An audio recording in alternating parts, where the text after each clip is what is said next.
This message of humor and love, this gift I've been given, will show it joy.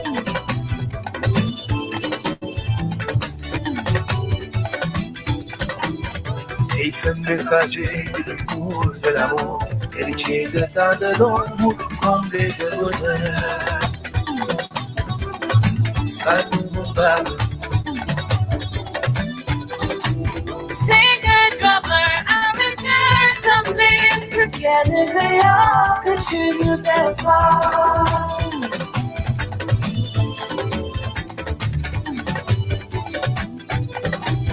Chanteur, batteur, arrangeur, tombiste, choriste, bandiste apportent leur soutien.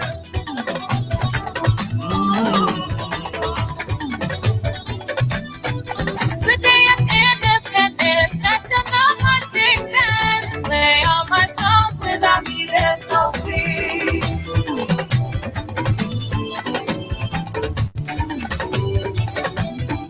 Jour d'indépendance, la fanfare nationale joue mes chansons, pas de fête sans moi.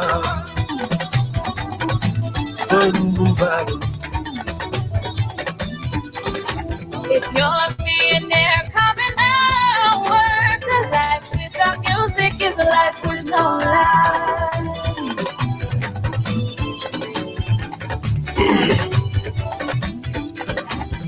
Tu sois milliardaire, prolétaire ou solitaire, une vie sans musique n'est qu'une cellule sans lumière.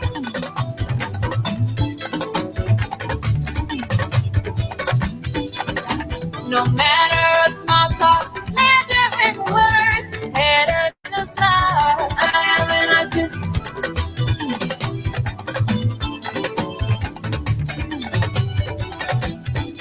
Oh, m'importe calomnie, sifflet, colibé, jalousie, vilainie, je suis un artiste.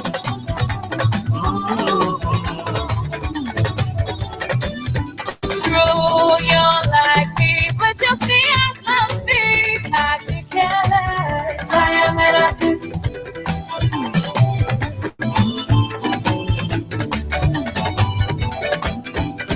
Je sais, tu me détestes, ta fiance est ma dent, tu sais, je m'en fous, je suis un artiste.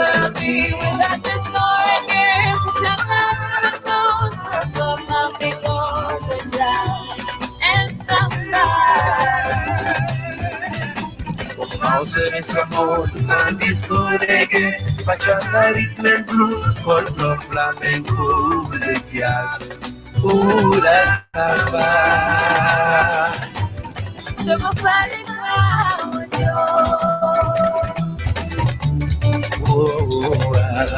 como samba yayelo.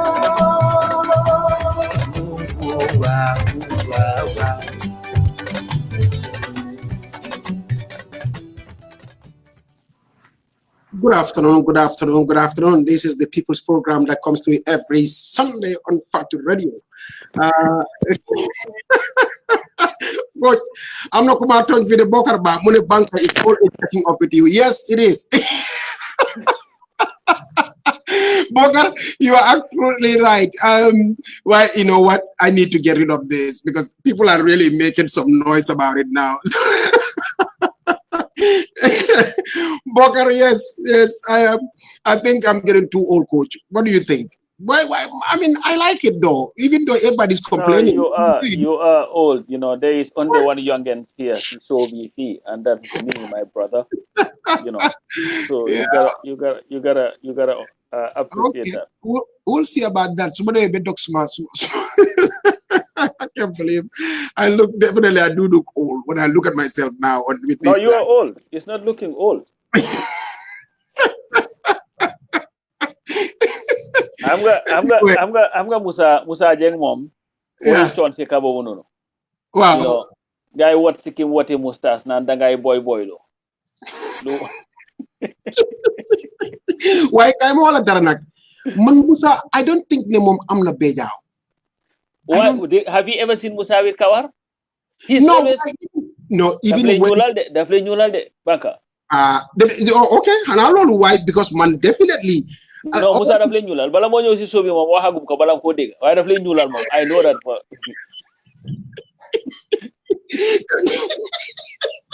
No, I don't know where he is. Daf leen ñuulal. Because he needs to hear this.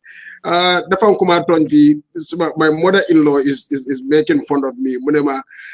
That's why I told you to be shaving your beard. It makes you look extremely old. Well, Auntie Fadu, he save beard about anything to what he is just old. That's it. Maget la rek. Gis nga kawaram gi is nu mo di sidé fu mu nekk ni bejaw bi. Naka leel baa ngi ñëw banka yaa ngi just take a television. I see that coming. Well, yeah, that's true. You're right. Anyway, Musa jeng mom lolo tax livi ni la ñuulal yi la. Why maybe Lola? Because Musa, I don't ever remember seeing Musa and Bejao. I just never. No, because ñuulal la lay use. Xana do le ko legi umi defal bi fi na bi lenge feñ de. Why could they invest big time in Neural? Because I mean, I'm telling you.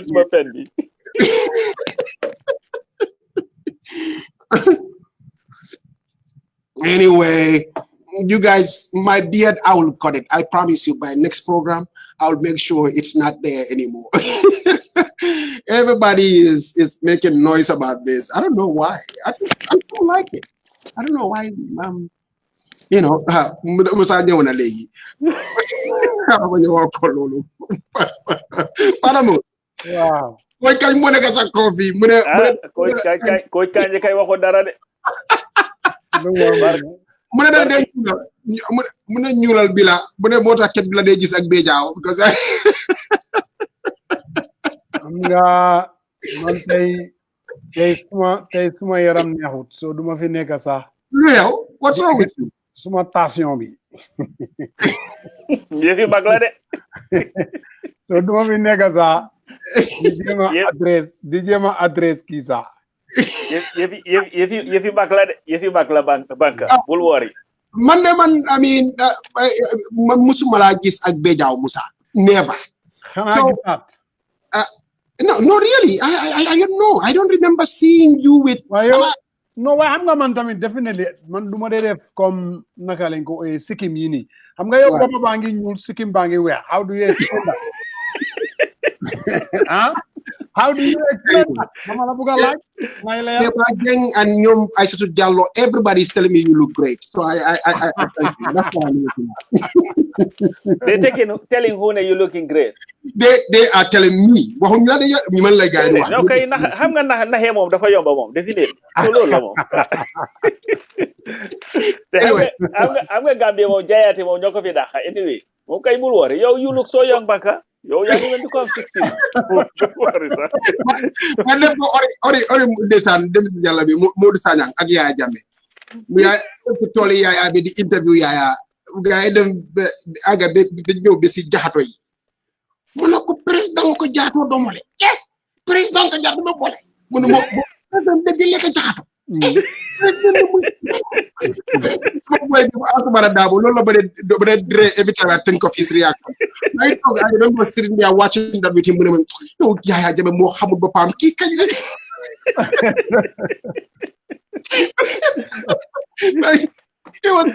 you could tell this guy was just butt leaking because kan la nekk président ba ngay ko wax président Jammeh la bëgg di waaw man ko gis nga jaxato man soo ko defut si benn cin moo dee laaj benn cin.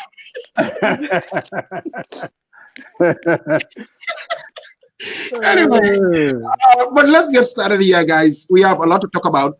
We're going to be having Rohit Malik Low attend with us today. Finally, Musa, I know you were asking for that last week.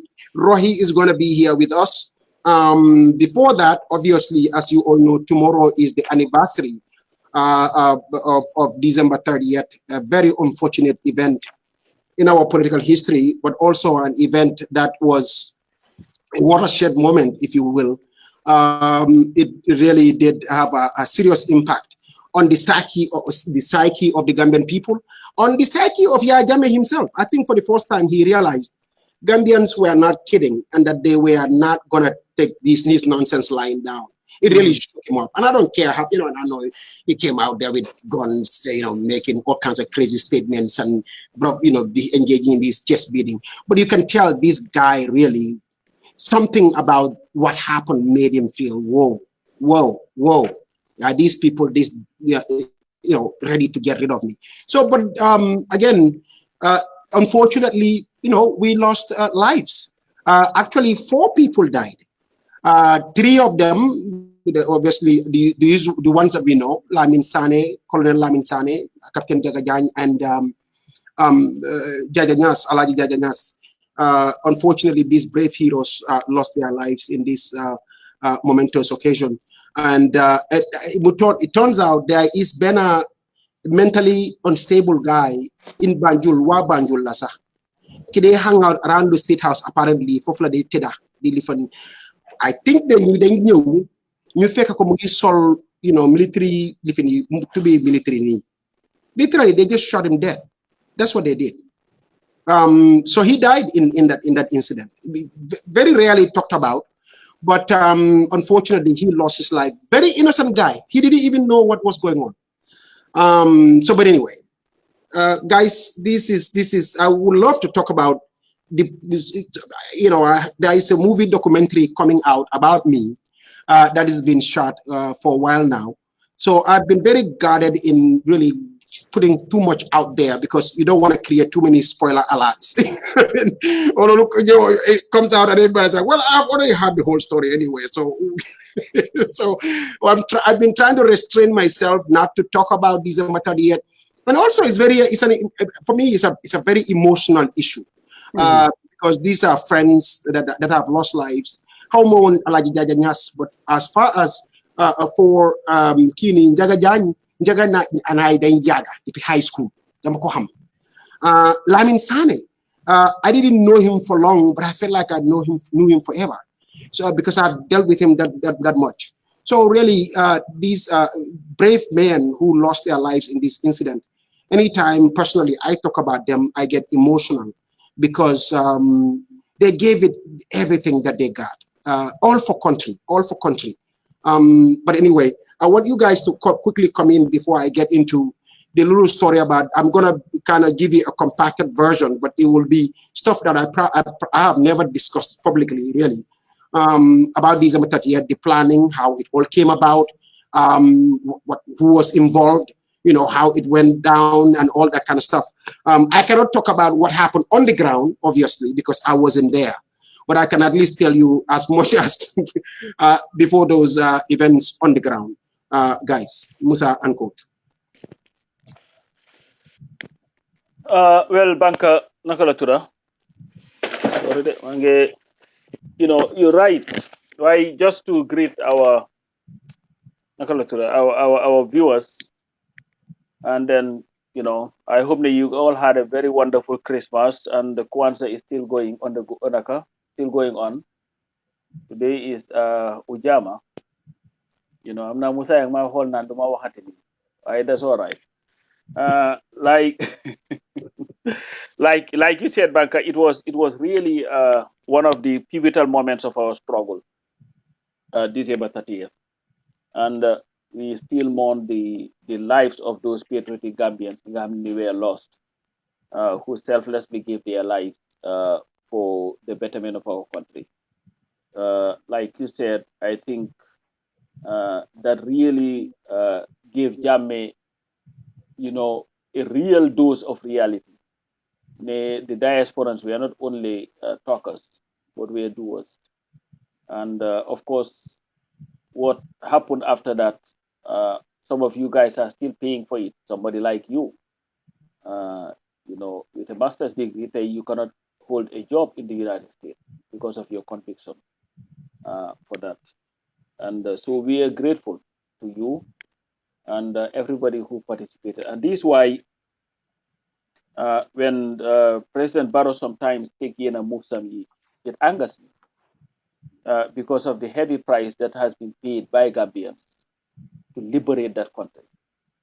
And it also angers me when people want to restrict the change that happened to move from one being selected at a convention to 3 months period defeating Jammeh, because believe me, there were a lot of hurdles, that people had to go through to make December 1st, 2016 a reality and a possibility. But I know we'll get into it after Uncle Musa knew with his summation, and I hope the preamble so that at least you will give us maybe for the first time something that you may not even have discussed with some of us, in detail what happened and all that. And because Charon Jai wrote his book, I have a copy here, and he dealt extensively with the December 30th issue. One thing I gotta give him though, I think this is the best put together book by a Gambian author that I've seen. It's very, very, very well put together. The quality of the book is really top notch. It's hard copy and all that. So it's on Amazon. So people who want to read, who love reading, like some of us, this is a book that you can get. And I think there's even a website, sweatisinvisible.com. I think that's the website where you can also get it. Mine was free shipping. So, wow. I'll encourage people to read it. It's on another documentation of our struggle. Banka. Thank you.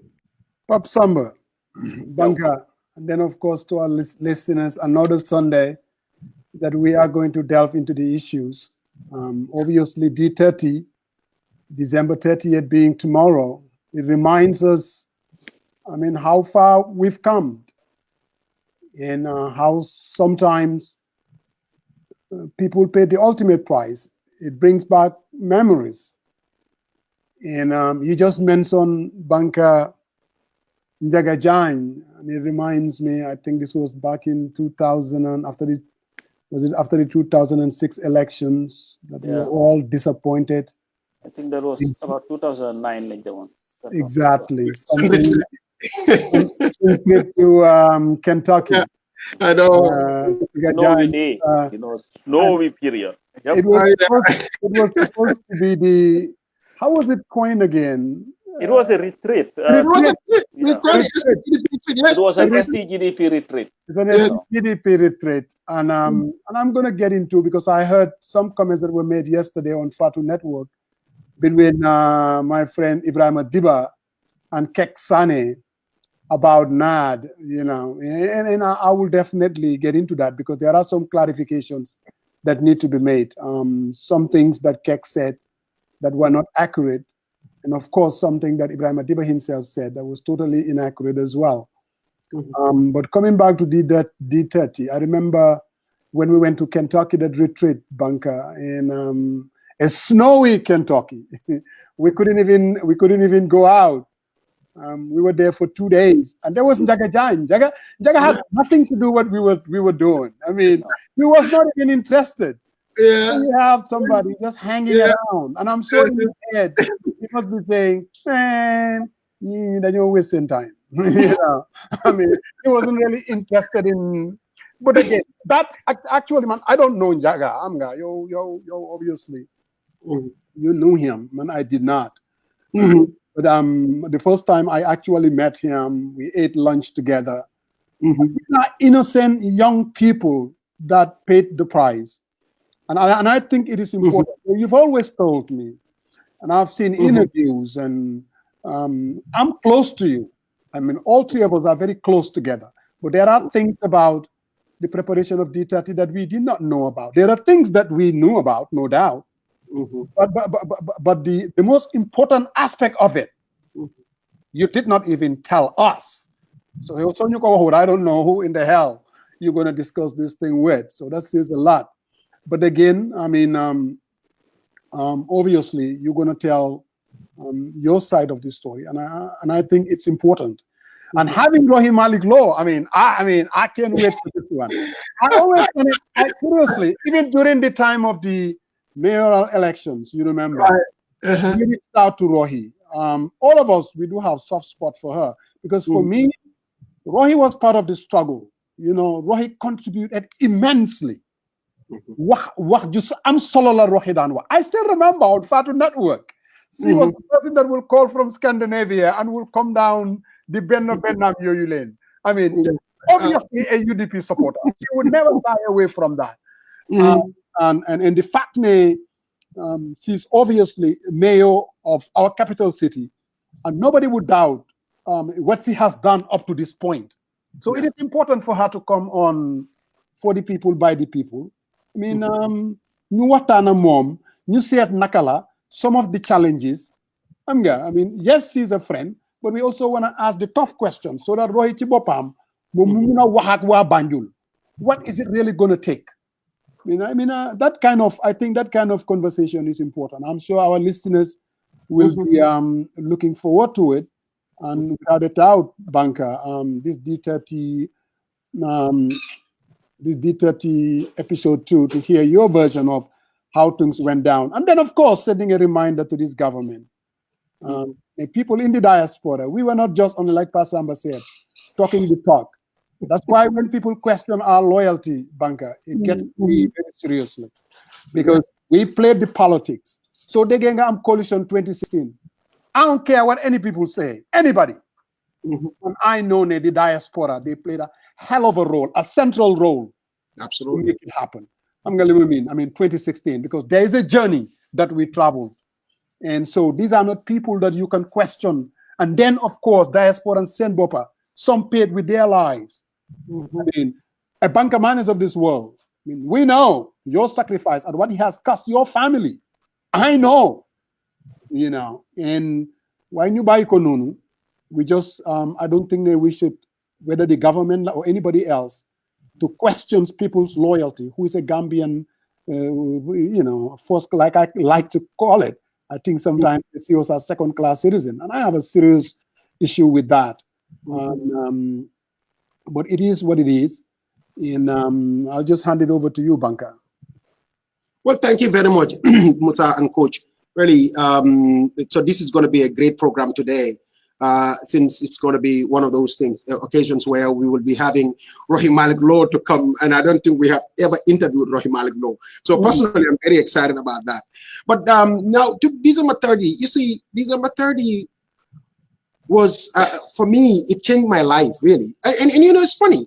I've been in this struggle, guys, as you know, for quite a while. Let me just put it that way. And December 30 was just a one-year span affair. 1 year out of that whole struggle effort. So I tried my best not to have it define me, because it was just a 1 year period, 1 year event, 1 year activity out of, quite a long time of doing so many other things. So I try my best not to have it overshadow. That's why I'm so glad that this whole thing is being segmented to a movie documentary thing where this story can be told and kind of compartmentalize it, rather than have it kind of define me in a way.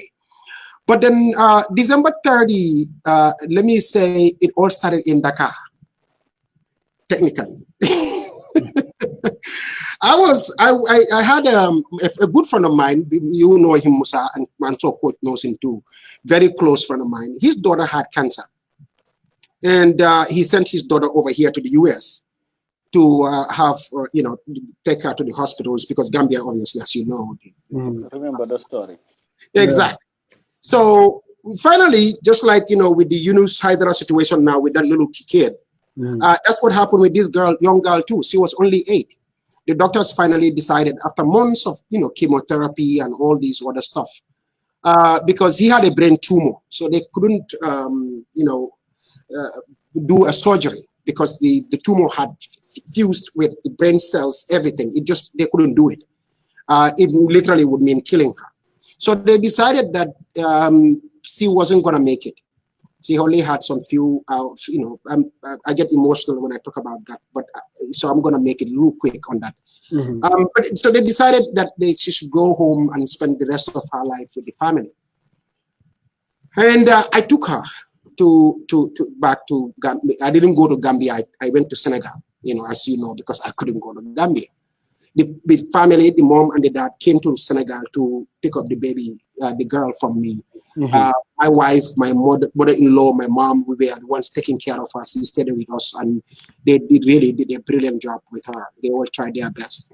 So when I went there, I handed the girl over. I ended up spending some time in Dakar with myself and Yahya Jammeh. We were having meetings all over the place, really.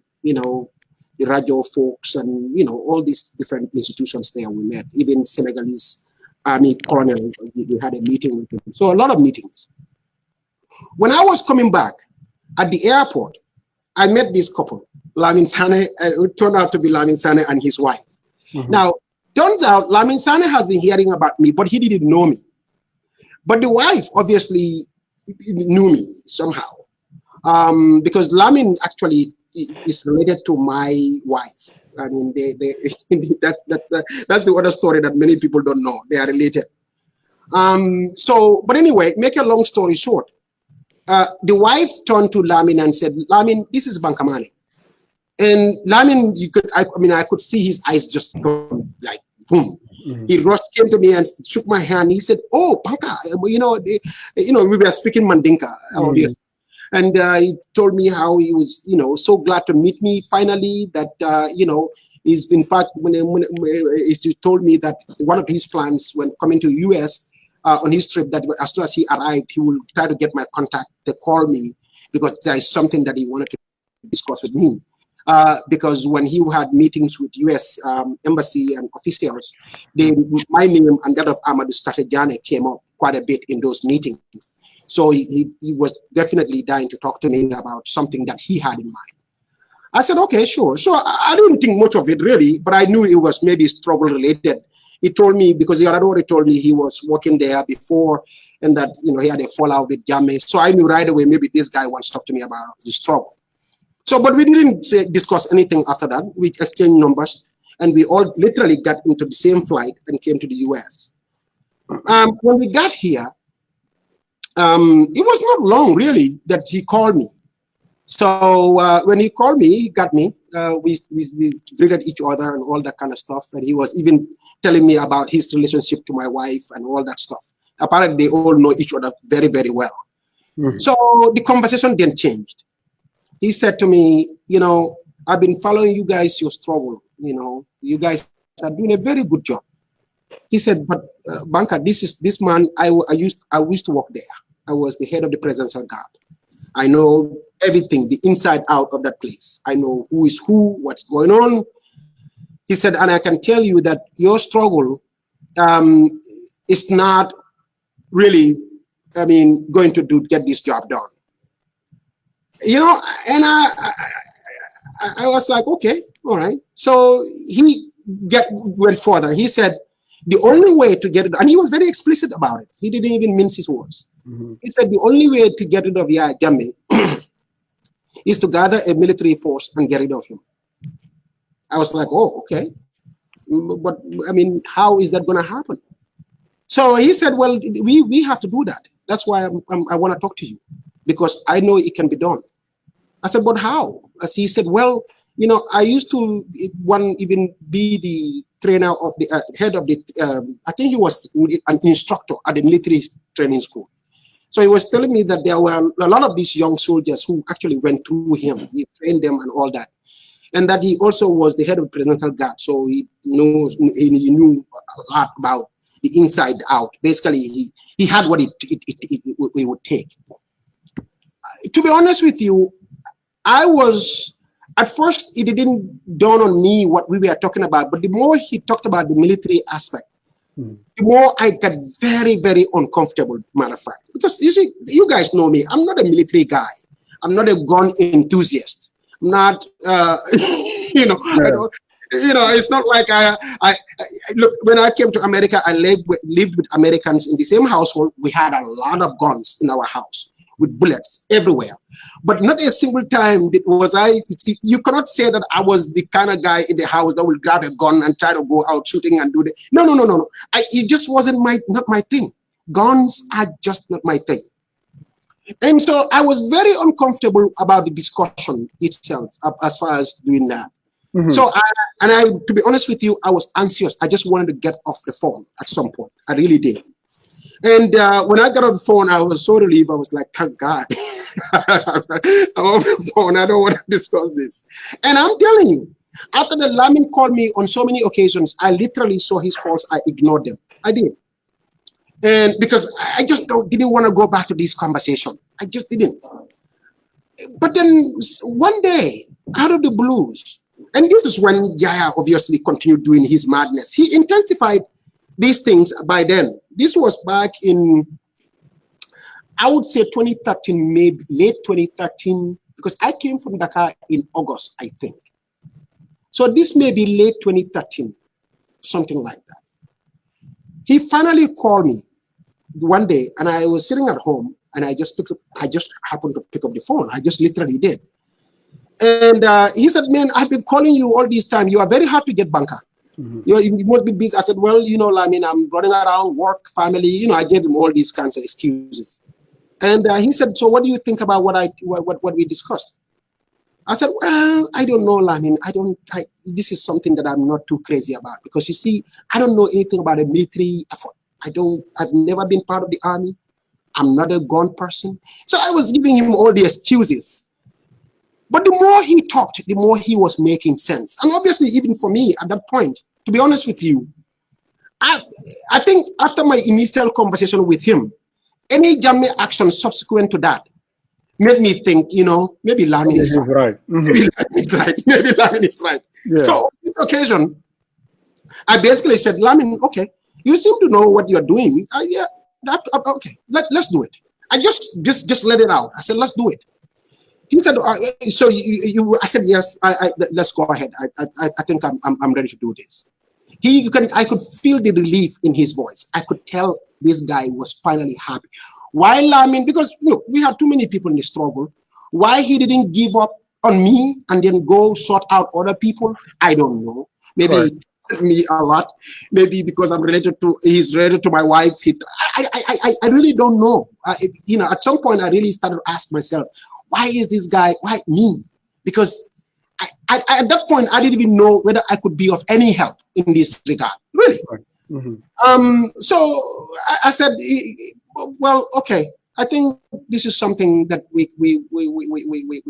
can do. He said, okay. I said, I think I know somebody that we can also talk to. But it's funny. Njaga Jan called me probably, I cannot remember, maybe a day or two later. Because Njaga and I also have been having this conversation. Even that event over there that you talked about, Musa, at Sigas over there in Kentucky. Correct. He kept telling me, Banka, when I say yes, whatever, you got to go, so let me be pare. Yeah.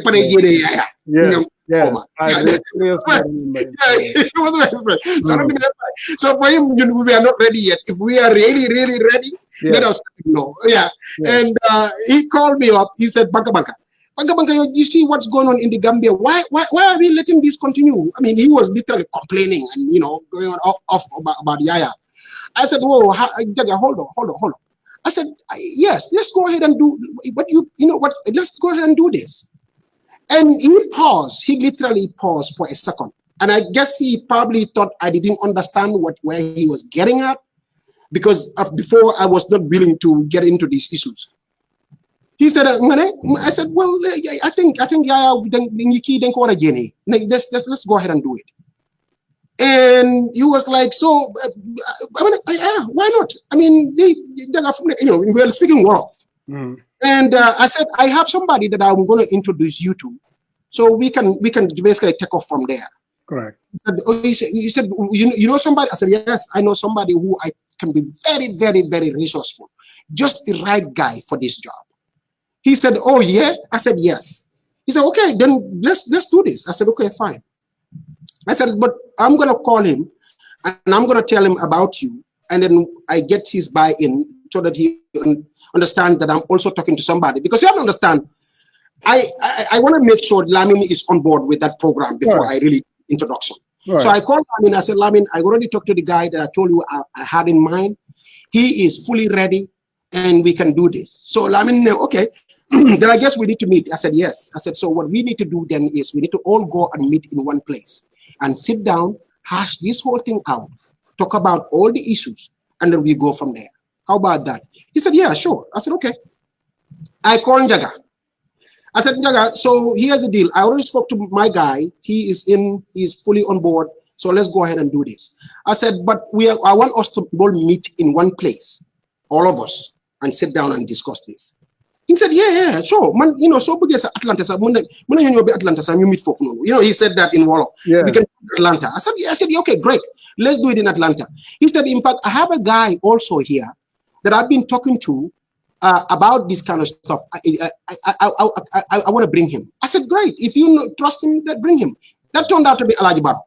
Mm-hmm. So I told him, then let's all meet in Atlanta. I called Lamin Sane. I told him. Guess who else I called? Amadou Jammeh. Because all along, Lamin will tell me that, he wants Amadou on the deal. So I said, okay.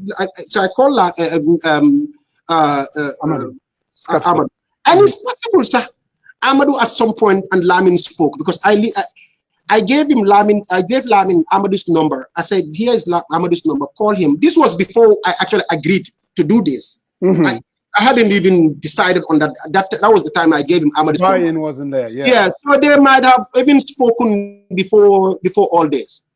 So I called Amadou. I said, hey, the thing that these guys have in mind, we want to sit down and meet and in Atlanta. He said, okay, when? I gave him the day and time and all that kind of. So we all basically agreed on the day and time. Amadou drove from Tennessee and came to Atlanta. Alhaji Barrow drove from Tennessee, came to Atlanta. Njaga Jang drove from, Alhaji Barrow may have driven together because, from Kentucky, you can come through Tennessee and then come to, so they might have driven together. I'm not sure. I cannot recall that, but they came. Lamin Sane could not make it, so we had him on a conference call, on a Skype call. Mm-hmm. So Lamin was on a Skype. And we had one of the guys paid for the hotel room. The hotel is right there off of Windy Hill in Marietta. Mm-hmm. Musa, you are probably familiar with the area. Yes. Mm-hmm. That hotel right off of Windy Hill. Mm-hmm. That's where we had this meeting, inside the hotel room. One of them paid for it. It possibly was Njaga who paid for the hotel room. Again, I cannot recall. Maybe somebody. Mm-hmm. I cannot recall. Yeah. But anyway, we sat in this hotel room. Sane was on the Skype. I called him. So we called him on the Skype call. So he basically was in the conference hearing us, and we could hear him, and he would see people, and we could see him too. And so we sat down there and discussed about this whole thing and how to proceed. Now, so we had a framework that we all want to do this. This is what we are going to do. We're going to plan it. We're going to put it together. So the meeting ended over there that we're going to set up a conference call number, like those conference call numbers that we used to have. Mm-hmm. Exactly. We're going to set up a conference call number, and then we'll be having conference calls after that. Literally, that's how this whole thing got started. December 30th started exactly like this. Mm-hmm. When we started the conference calls, obviously the first issue that we were dealing with was finance, money. Mm-hmm. Where do we get the money from? We all knew we needed a lot of money to be able to buy weapons and, all what kind of stuff. Mm-hmm. So anyway, Amadou Jammeh said that he knew a Conte guy in South Africa. I think it could have been this Alhaji Conte that is in the Gambia now, but I'm not sure. But this guy also, his last name is Conte, and he's from Gunyu. Mm-hmm. He's into telecommunications, I think. Something like that. I cannot recall exactly what he did, but I know his last name is Conte. So he said he's going to go to that guy and talk to him and try to get funding from him. Apparently, the guy is also loaded. Well, guess who I had in mind? Mm-hmm. I had Chornonjai in mind because I had already dealt with Chornonjai before all this. Mm-hmm. Stigajani was the one who introduced me to Chornonjai. Mm-hmm. I remember Amadou and I were supposed to go to Brussels for one of those Brussels meetings that we used to go to, if you guys remember. Yes, Amadou and yes. Mm-hmm. And we had no money to go. We needed funding. And in fact, I even myself, I was telling Amadou, we cannot be funding these things out of our own pockets because this is not that's not fair to our families. We just cannot be funding this. We need to get funding from our colleagues to help us fund these trips.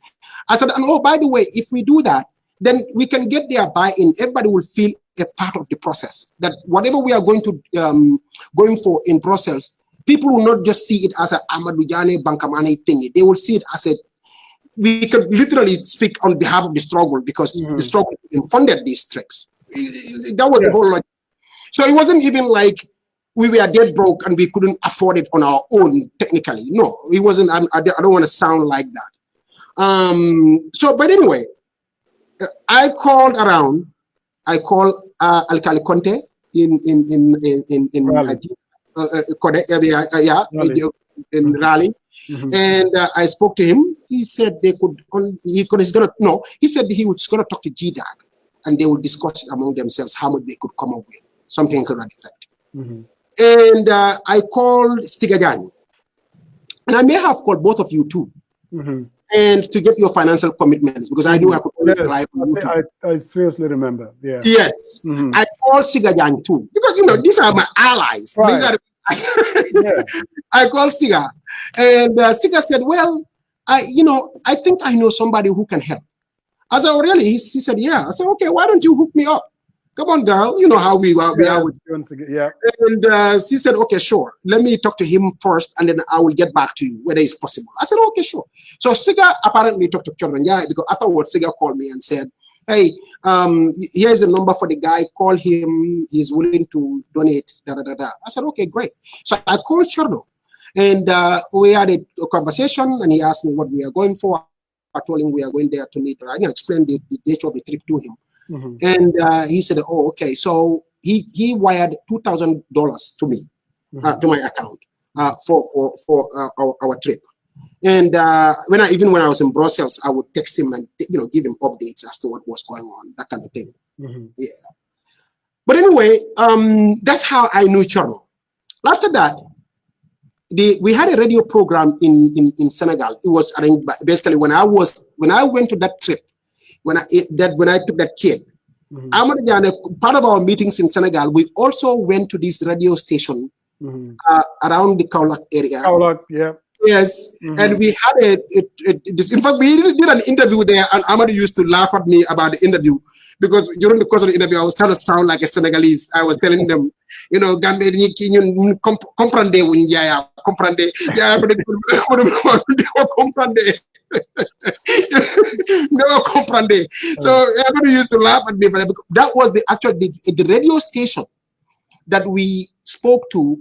Prior to that, Amadou has been dealing with them, obviously. Right. They even did some test runs before all this. So, but anyway, we had a deal with them to do the program and At that time, the agreement was Amadou had this transmitter that he was going to provide to them, and in exchange, they will do the programs, and so we will not pay anything for it. But anyway, make a long story short, Chamanjai was the one I called upon to actually help us fund that. So he wouldn't give me or Amadou the money directly. He has somebody in Senegal who will pay it over there. So we knew that it was paid. Every time it was paid, we will get a notice that it was paid. So, but anyway, so he was the one who was helping with that. So when this thing came up, my mind literally about money, he was my target. Yeah. I was like, I would go to Chorno again and talk to him. I used to, I call him Che. I don't call, afterwards was when I realized people call me Cho instead of Che, but I was calling him Che. Exactly. So I called him up. I explained it to him that this is what we were trying to do. And but he was very specific in his demands. He wanted to see a plan before he could commit money to it. I said, okay. So I went back to the guys. I said, well, Chorno, sorry, I didn't mention Chorno's name at the time. I told him, well, the guy that I am talking to for the funding wants to see a plan before he could commit to this. And basically, across the board, all the guys basically all said, no. We're not going to show him our plan until he commits money. So, yeah. So I'll say, okay, let me go back to him and try again. So I went back to Chorno again. And Chorno was still insisting on a plan before he could commit money. I went back to the guys, and they are still insisting. So we literally had a stalemate. I was in the middle of this thing, and I was like, I don't know, how are we going to do this? In fact, at one point I suggested, I said, you know what, maybe I'm thinking of, we need to all I'll find a way whether I can bring this guy here to our meeting so you can explain to him exactly what, because the military component, because I'm not a military guy, so that's not, I don't know how to put together a military plan, so, but anyway, while all that is going on, apparently, I believe Siga, again, because Siga and she introduced with Cherno, right? Siga introduced Njaga with Cherno. So that, because what happened was, one day, and I will come to Ahmad Janis and what happened there, what he was trying in South Africa and how it went down. But anyway, one day Njaga came to the meeting and said, well, now the funding issue is not a problem anymore. And I said, whoa, really? He said, yeah. And then he all of a sudden said, Banka yo hamga boromam, you know the person. That's how he said it. He didn't elaborate on name or anything. He just said, you know the person. And I knew right away, oh, okay, because I also added one and one together. And then, okay, now I see, okay, this must be Siga connection. So, but anyway, that's how basically the Chernanjai issue came into December 30th. Now, I was the one, and I'm going to skip because I don't want to really be elaborate. Banka, mangi buga interject, sir. Yeah. Definitely, we want to hear the detail. And then we're going to wait for your memoirs or your book. So Fojar use cliff notes and summarize some of these. Right, correct. So that people will kind of understand some of the, if you want to get into all the little details. No, exactly. I don't really want to do that because with this movie documentary coming out, I don't really put too much out there. And I've been very restrained about this. Yes. During the course of the plan, but Amadou Janis and Amadou in the end, whatever happened to that, but the guy apparently ended up not, Amadou went there, came back, but the guy would not return his calls or emails or whatever because he got frustrated at the end of the day. He told me he wasn't hearing from the guy. He's been trying to get in touch with him. He wouldn't, return calls or emails anyway. So that's how that one was a dead end. On this end here, I was the one literally in charge of putting together the ministries, the government. I was the one in charge of that. I remember Uncle Sidisane was the one who I contacted. He didn't know what I was doing. I didn't discuss with him. But I may have sent him an email, I think, asking him to send me the PPP era ministry setup. Because to me, Yahya Jammeh's government is a bloated system. It's big, it's too many ministries. He broke down one ministry and made it into too many different ones. So literally, I wanted us to go back to the Jawara era ministry setup, that fewer ministry, leaner, government. So I contacted Uncle Sidisane. He emailed me. He emailed me all the ministries and every one of them. That was the one I was using to plug in names. Then I would go to the meeting, to the conference call. Chornanjai was there, Alaji Baro was there, Njaga Jammeh was there, Lamin Sana was there, Ture was there, Cisse was there. I don't want to get into the real names here on those guys because it's for good reason. They were all there. Then I will put the names. I would say this person here, this person here, this person here, and then we'll kind of have a back and forth about it. Pretty much, people suggest other names, and I'll go back and adjust it and come back, and we kept this literally. This is how you're talking about after Jammeh is getting rid of the transition. Who's going to be a minister? Exactly. Correct. I told them, I said, guys, I want to talk to each and every one of you. You tell me exactly what you want out of this at the end of the day. What do you want to do when this is all over, when it's said and done? I said, that's very important. So I spoke to every one of them. Njaga Jammeh literally just wanted to go and do this and come back to his work as a National Guardsman. He wanted nothing out of it. He just wanted to go, take care of it, and come back. Alaji Baro, Alaji's case was an interesting one because Alaji was sick of America. I knew that from my conversations with him, my interactions with him. He just wanted to get out of this country and move to Gambia. For whatever reason, I'm not sure. I mean, but Alhaji was on the way to just moving to Gambia, if you ask me. That's the impression I got. He was sick of this country, didn't like it here anymore. That's the impression I got from my interactions and my communications with him. So Lamin Sane wanted to be in charge of the military, the security sector. That is something that he felt very, very strongly about. Now, when we came to Cherno, putting Cherno as the one who's going to be the president, I called Cherno and I told him, Cherno, I'm going to put your name as the president, of this thing. He said, no, I'm not interested. I was just trying to help out. I said, no. I said, Che, come on. We're all in this together. Let me put it. He said, no. So we had a little back and forth about it. I said, okay. So as soon as I left the phone with Cherno, I called Lamin Sane. I said, Lamin, I just spoke to Cherno and I wanted to put him in as the president after Jammeh is kicked out. But he's telling me no. I said, I don't get that.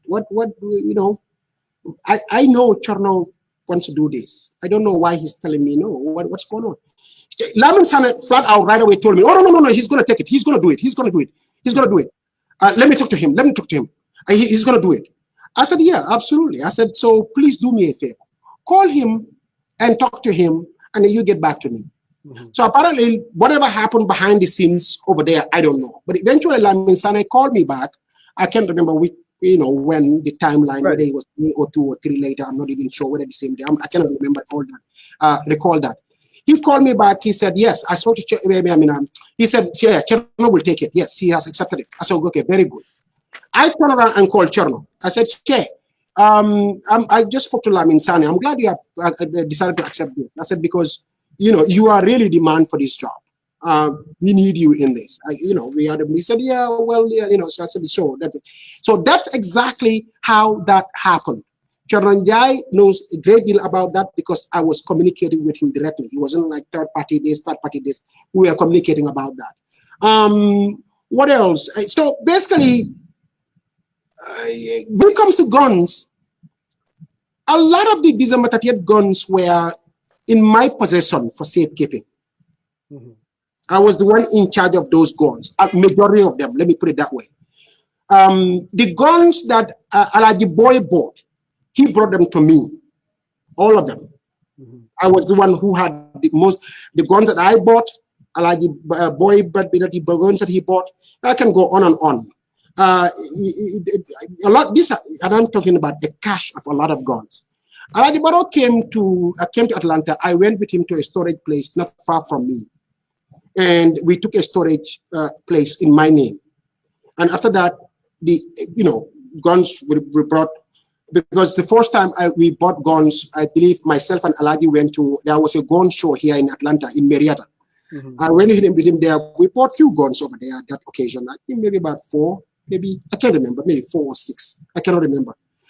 But then, so with this storage place, I was keeping a lot of guns there. A lot of those guns were literally disassembled in my garage. We put them in containers in my garage. And Alhaji and the tour guy took the guns and then they delivered them to the shipping guy. That's exactly how that happened. I remember when the FBI started knocking, getting rid of all those boxes. And I mean, these guns come in long boxes. I had a bunch of them in my garage. How to discard these things was a tough deal because I knew I was being surveilled. I mean, strange cars were parked in front of my house. Cars were, I knew, stop movements in the neighborhood that I knew that these people were after me. So even to get rid of those boxes, I literally drove all around town, trying to find a safe place. Finally, I went to the company that I was working with, our dumpster was where I went to in the middle of the night and dumped them there. Even with that, I couldn't get rid of all of them because there were a lot of boxes to get rid of. But anyway, so Banka, I want to fast forward just so that we can get this thing going.